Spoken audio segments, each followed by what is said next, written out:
कि मुल्ला नसरुद्दीन की पत्नी मरने के करीब थी। दोनों बैठे बात कर रहे थे। नसरुद्दीन की पत्नी ने कहा कि तुम्हें आत्माओं में विश्वास नहीं, लेकिन मुझे है,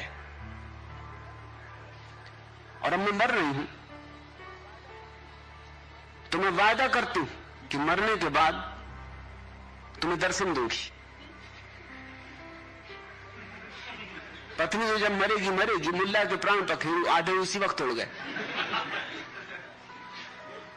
उसने कहा कि फिर दो बात का ख्याल रखना, एक, रात कभी दर्शन मत देना, और तू दे भी दर्शन तो रात को घर में मैं रहूंगा भी नहीं, तेरी वजह से लौटता हूं,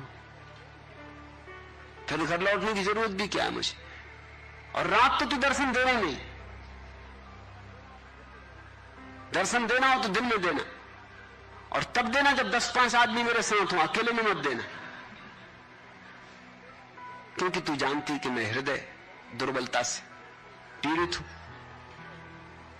और अच्छा तो ये हो कि दर्शन देने मत, मैं बिल्कुल मान लेता हूं कि आत्मा होती, कोई मुझे झगड़ा नहीं।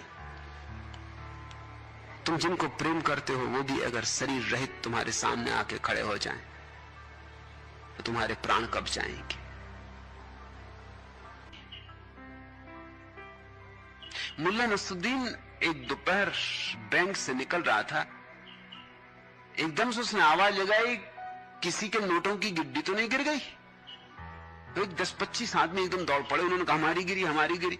उसने कहा इतने परेशान ना हो, मुझे तो अभी गिड्डी को बांधने का धागा ही मिला है। मुल्ला नसरुद्दीन एक दोपहर बैंक से निकल रहा था। एकदम से उसने आवाज लगाई, किसी के नोटों की गिड्डी तो नहीं गिर गई। तो 10-25 आदमी एकदम दौड़ पड़े। उन्होंने कहा हमारी गिरी, हमारी गिरी। उसने कहा इतने परेशान ना हो, मुझे तो अभी गिड्डी को बांधने का धागा ही मिला है। दरवाजे पर बैठे हुए एक खूंखार अल्सेशियन को देखकर डब्बू जी द्वार के बाहर ही ठिठक के खड़े हो गए। आ जाओ डब्बू, डरो मत। चंदूलाल ने अपने मित्र डब्बू जी को साहस बंधाते हुए कहा, डब्बू जी क्या यह कुत्ता काटता नहीं? चंदूलाल, अरे मित्र, यही देखने के लिए तुम्हें बुला रहा हूं कि देखें कैसा कुत्ता है, कल ही मैंने खरीदा है।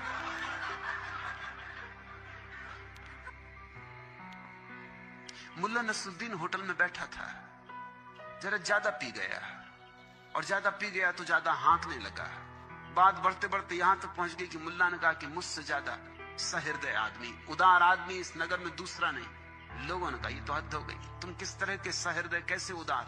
अरे कभी घर इतने दिन हो गए चाय पानी के लिए भी नहीं बुलाया, वर्षों हो गए कभी मित्रों को भोजन के लिए भी निमंत्रित किया होता, और कितनी बार हमारे घर भोजन कर गए, उसके उत्तर में भी कभी जवाब नहीं दिया।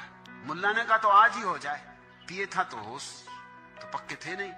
कहा कि चलो, सब चलो, आज भोजन मेरे घर। 30-35 का जत्था, पूरा मधुशाला चल पड़ी। जैसे जैसे घर करीब आने लगा, होश भी आने लगा, क्योंकि पतियों को होश आता पत्नियां जैसे ही करीब आती। जैसे ही पत्नी की याद आनी शुरू हुई, अब झंझट खड़ी होगी, अब फंसे बुरे।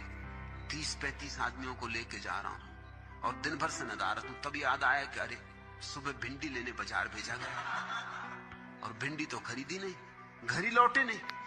पत्नी तो बैठी होगी लिए मूसल, और देख के 35 मुस्तंडों को।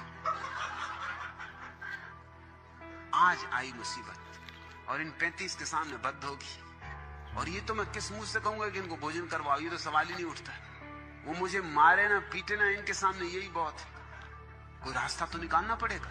दरवाजे पे जाकर उसने मित्रों से कहा तुम चुपचाप खड़े रहो, भाई तुम भी सब शादीशुदा हो, सो ज्यादा कुछ कहना नहीं, कहा कम ज्यादा समझना, तुम चुपचाप यहीं खड़े रहो, मैं भीतर जाके पहले जरा पत्नी को राजी कर लूं। लोगों ने कहा ये हम समझते, वही तो हम भी सोच रहे थे कि 35 को लेके जा रहे हो, तुम्हारे साथ हम तक की झंझट ना हो। तुम्हारी पत्नी को हम जानते। उनको बाहर कहा कि बिल्कुल चुपचाप रहना, शोरगुल करना ही मत, आवाज नहीं भर करना, शांत रहना। और भीतर गया सो गया। उनको कह गया चुप रहना, शांत, तो वो आवाज भी ना कर सके, दस्तक भी ना दे सके। और अपनी पत्नी से जाके कहा कि आज बड़ी मुश्किल में पड़ गया, माफ कर मुझे, पैर पे पड़ गया एकदम, कि वो भिंडी तो मैं भूल ही गया और इन दुष्टों के संग में पड़ गया, ज्यादा पी गया, पीने में अल्ल बल्ल बग गया, इनको साथ लिवा लाया, भोजन का निमंत्रण दे दिया। पत्नी ने कहा भोजन? भोजन तो अपने दो के लिए भी घर में नहीं, तुम्हें भेजे ही किस लिए था? सब्जी नहीं, आटा नहीं, घी नहीं, 2 के लिए भोजन नहीं, 35 के लिए भोजन कहां होगा? मुल्ला ने कहा कोई फिक्र मत कर। मैंने तुमको कह दिया कि बिल्कुल चुपचाप खड़े रहो। आखिर कब तक खड़े रहेंगे? आवाज भर की कि नियम तोड़ दिया। घंटा बीत गया, मगर 35 भी पिए थे, वो भी खड़े रहे। 2 घंटे बीत गए, आधी रात होने के करीब होने लगी। आखिर उन्होंने कहा कि कब तक खड़े रहेंगे ऐसे, सुबह हो जाएगी। दस्तक दी। मुल्ला ने पत्नी को भेजा और कहा कि कह दो कि मुल्ला घर पे नहीं। पत्नी ने आके कह दिया कि मुल्ला घर पर नहीं।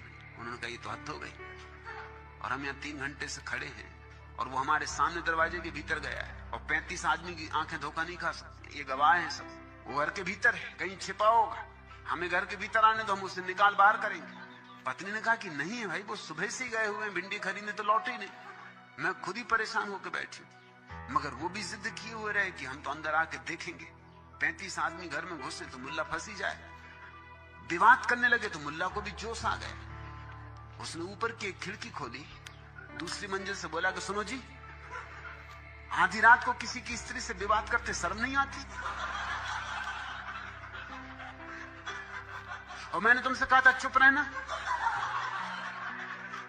और फिर यह भी तो हो सकता है कि मुल्ला तुम्हारे साथ आया हो, मकान के भीतर गया हो और पीछे के दरवाजे से कहीं निकल गया हो। खुद ही मुल्ला कह रहा है। मुल्ला नसरुद्दीन बड़ा शक्की स्वभाव का था। जब उसने नई नई कार खरीदी तो यार दोस्तों ने समझाया कि नसरुद्दीन, ड्राइवर जरा सोच समझ के रखना, बड़े बदमाश होते हैं ये लोग। मौका पाते ही आंखों में धूल झोंक कर नई गाड़ी के सामान बदल लेते और कबाड़ खाने से खरीद कर पुराने कल पुर्जे डाल देते। नसरुद्दीन ने कहा बिल्कुल ठीक, मैं ड्राइवर की बराबर निगरानी रखूंगा। पास ही के मोहल्ले में रहने वाले और ईमानदार समझे जाने वाले मियां महमूद को नसरुद्दीन ने ड्राइवर रखा। पहला ही दिन था। सुबह सुबह मुल्ला शहर घूमने निकला। घर से चलने के पहले महमूद बोला, मालिक एक स्क्रू ड्राइवर भी साथ रख लीजिए, वक्त बेवक्त कहीं काम आ सकता है। नसरुद्दीन ने गरज के कहा, बड़े मियां कमाल है, वक्त पर स्क्रू ड्राइवर ही काम आना है तो मैंने तुम्हें किस लिए ड्राइवर रखा है? यह भी खूब रही, ड्राइवर भी रखूं, ऊपर से स्क्रू ड्राइवर भी रखूं। तुमने अभी गाड़ी को हाथ नहीं लगाया और धोखा देना शुरू किया। बेचारे मियां महमूद ने बमुश्किल नसरुद्दीन को समझाया कि स्क्रू ड्राइवर कोई ड्राइवर नहीं होता, ये तो पेचकस का नाम है। मुल्ला का संदेह विश्वास में परिणत हो उठा कि जरूर ये चालबाज नौजवान उसकी नई कार के बेशकीमती कलपुर्जे बदलने की फिराक में, वरना पेचकस की क्या जरूरत आ पड़ी अभी अभी शुरू पहले ही दिन। खैर मन ही मन अपने संदेह को दबाए वो घर से निकला और मियां महमूद की एक एक हरकत को शर्लक होम्स की जासूसी निगाहों से नसरुद्दीन देख रहा था। जब महमूद ने खटाक से कुछ किया तो इंजन की आवाज तेज हो उठी। मुल्ला ने सीट से उछल कर पूछा, मियां क्या किया तुमने, ये आवाज कैसी हुई? जवाब मिला, हुजूर मैंने अभी अभी गियर बदला, इसी कारण ये आवाज हुई। मेरे दोस्तों ने सच कहा था, मुल्ला नसरुद्दीन ने गरीब ड्राइवर की गर्दन पकड़ कर रखा, मगर तुम्हारा भी जवाब नहीं बड़े मियां। अरे जब दिन दहाड़े मेरी आंखों के सामने ही गियर बदल रहे हो तो न जाने मेरी पीठ पीछे क्या क्या ना करोगे। थोड़ी दूर जाकर घरघराहट की आवाज के साथ कार खड़ी हो गई। महमूद बोला, मालिक गाड़ी में पेट्रोल खत्म, अब गाड़ी आगे नहीं जा सकती। नसरुद्दीन ने मनी मन सोचा, जरूर इस बदमाश ने ही कुछ गड़बड़ की, कल से मैं दूसरा आदमी रख लूंगा। मगर प्रकट में वह बोला, पेट्रोल नहीं है तो ना रहे, और यदि गाड़ी आगे नहीं जा सकती तो सुनो मियां, गाड़ी पलटाओ और वापस घर चलो।